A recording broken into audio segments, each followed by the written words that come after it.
Hi friends, welcome back to my channel సరదా ముచ్చట్లు vlog. ఈరోజు వ్లాగ్ ఏంటంటే అండి, మామిడికాయ ఊరగాయ అండ్ ప్రెగ్నెన్సీలో మామిడికాయ ఊరగాయ వల్ల బెనిఫిట్స్ ఏంటి అనేది ఈ వీడియోలో మీరు చూడబోతున్నారు.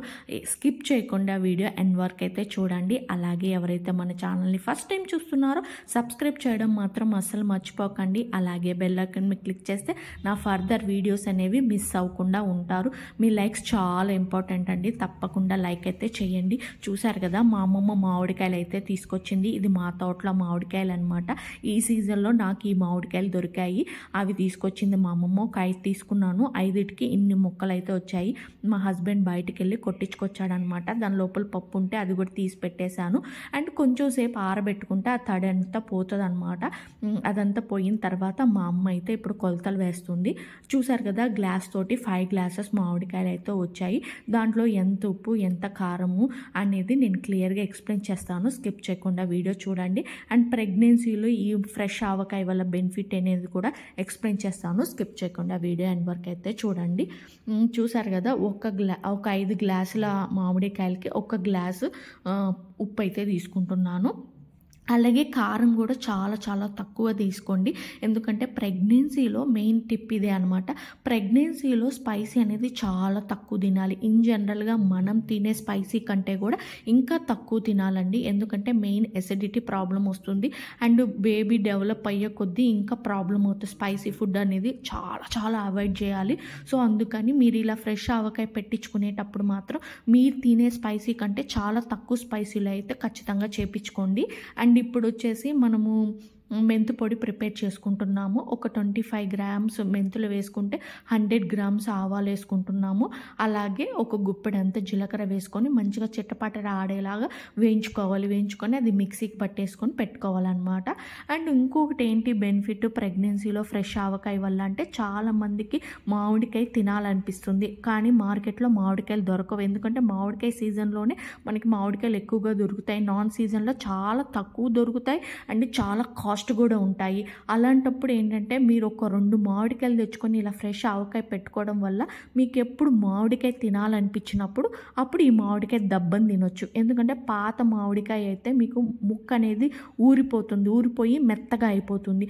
అదే ఫ్రెష్ ఆవకాయ పెట్టుకోవడం వల్ల ఏంటంటే ముక్క అనేది కసకస అంటూ మనకు ఫ్రెష్ మామిడికాయ తిన్న ఫ్లేవర్ వస్తుంది అనమాట.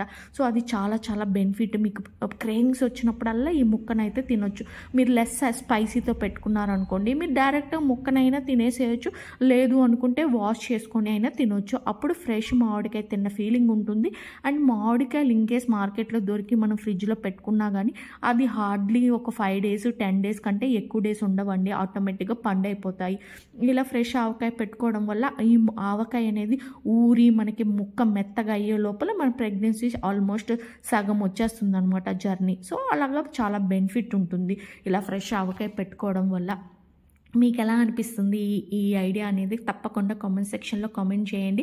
నేను అలా చేశానండి. అలా చేశాను కాబట్టి నాకు మామిడికాయ ఎప్పుడు కావాలంటే అప్పుడు తినేదాన్ని అనమాట. సో అది అనేది మంచి ఎక్స్పీరియన్స్ అనిపించింది. అందుకే నేను ఈ వీడియో పర్టికులర్గా మీకోసం చేస్తున్నాను. ఎవరైతే ప్రెగ్నెంట్ లేడీస్ నాన్ సీజన్ మామిడికాయ సీజన్ లేనప్పుడు ప్రెగ్నెంట్ అవుతారో వాళ్ళ కోసం. మనం మామిడికాయ సీజన్ వస్తుంది అప్పుడే ప్రెగ్నెంట్ అవ్వాలని ఏమి ఉండదు కదా, ఎప్పుడైనా చెప్పలేం కాబట్టి. సో అలాంటి వాళ్ళకి ఇది చాలా ఉపయోగపడుతుంది. మీలో ఒక్కరికి ఉపయోగపడినా కానీ ఈ థాట్ అనేది చాలా బెటర్గా ఉంటుందని చెప్పి నేను ఈ వీడియో అయితే షేర్ చేస్తున్నాను. ఇంకా 1 గ్లాస్ మెంతి పిండి వేసుకొని మొత్తం నీట్గా కలిపెట్టేసుకుంటున్నామండి. మంచిగా కలిపెట్టేసుకొని ఆ తర్వాత నూనె అనేది వేసుకుంటాము. అండ్ ఇంకోటి ఏంటంటే, ప్రెగ్నెన్సీ జర్నీలో చాలాసార్లు ఏమనిపిస్తుంది అంటే ఏదైనా తినాలనిపిస్తుంది, బట్ ఏం తినాలో క్లారిటీ ఉండదు. ఇది తినాలి అది తినాలి అనిపిస్తుంది, బట్ ఏం తినాలో తెలియకుండా ఉంటుంది. అలా కన్ఫ్యూజన్ స్టేట్లో ఉంటామండి. అంటే మీరందరూ ఉన్నారో లేదో తెలియదు నాకు. నేనైతే అలా ఉన్నానన్నమాట. నా ఎక్స్పీరియన్స్ని షేర్ చేస్తున్నాను. సో అలాంటప్పుడు ఏంటంటే మనం ఒకవేళ కొంచెం ఆవకాయ వేసుకొని నెయ్యి వేసుకొని తినొచ్చు. లేదు అనుకుంటే ఆవకాయ పులిహోర అయినా చేసుకోవచ్చు, లేదా ఆవకాయ రైస్ అయినా చేసుకోవచ్చు. అంటే ఫ్రైడ్ రైస్ లాగా ఆవకాయ ముద్దపప్పు, ఆవకాయ అట్లా రకరకాలుగా మనం చేసుకొని తినొచ్చు అనమాట ఈ ఫ్రెష్ ఆవకాయ వల్ల. ఎందుకంటే స్పైసీ కూడా తక్కువే ఉంటుంది కాబట్టి హెల్త్కి కూడా కొంచెం పర్వాలేదు. అట్లని చెప్పి రెగ్యులర్గా అయితే అస్సలు తినకండి, అస్సలు మంచిది కాదు. ప్రెగ్నెన్సీలో పచ్చళ్ళు అనేవి రెగ్యులర్గా తినడము. ఎప్పుడైనా మనకి తినాలనిపించినప్పుడు లేదంటే ఏమైనా క్రేవింగ్స్ వచ్చినప్పుడు అలాంటప్పుడు మాత్రమే ఈ ఆవకాయని యూస్ చేసుకోండి. అందుకే తక్కువ ఆవకాయే పెట్టుకోమంటున్నాను. ఈ 9 monthsలో మీకు ఎప్పుడైనా ఫీలింగ్ వచ్చినప్పుడల్లా మీరు తినొచ్చు అనమాట. చాలా చాలా బాగుంటుంది. నేను ఇలా ఫాలో అయ్యాను, నాకు మంచి ఎక్స్పీరియన్స్ అనిపించిందండి. ఇంకోటి ఏంటంటే ఆవకాయ పులిహోర ఎలా చేసుకోవాలి అలాంటివన్నీ కూడా నేను నా క్రేవింగ్స్ని ఎలా ఫుల్ఫిల్ చేసుకుంటున్నాను అనేది నేను షార్ట్స్లో పెడుతున్నాను. తప్పకుండా షార్ట్స్ని కూడా ఫాలో అవ్వండి ప్రెగ్నెంట్ లేడీస్ ఎవరైనా చూస్తుంటే. సో మీకు బెనిఫిట్ ఉంటుంది.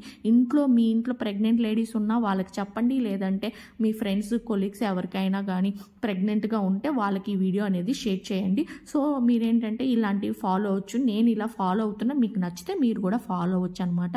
వెల్లుల్లి వేసుకొని మొత్తం కలిపెట్టేసుకున్నామండి. ఇంకా బాక్స్లో అయితే తీసి పెట్టేసుకున్నాను. ఫ్రిడ్జ్లో కూడా పెట్టుకోవాల్సిన అవసరం లేదండి. ఇంకా వెల్లుల్లి వేసిన తర్వాత నీట్గా కలిపెట్టేసుకొని ఒక బాక్స్లో అయితే తీసి పెట్టేసుకుంటున్నాను అనమాట. ఇంకా ఎప్పుడైనా ఒకసారి కలిపెట్టుకుంటుండండి. ఇంక ఇలాగా వెరైటీగా ఫుడ్ చేసుకొని తినండి. మీ ప్రెగ్నెన్సీని హెల్దీగా చూసుకోండి. అండ్ ఐ హోప్ మీకు ఈ వ్లాగ్ కూడా నచ్చింది అనుకుంటున్నాను. కొంచెం ఇన్ఫర్మేటివ్గా ఉంది అనుకుంటున్నాను. నచ్చితే లైక్ చేయండి, షేర్ చేయండి, సబ్స్క్రైబ్ చేయండి. మళ్ళీ నెక్స్ట్ వ్లాగ్లో కలుద్దాం మనము. అంతవరకు బై. థ్యాంక్స్ ఫర్ వాచింగ్ అండి.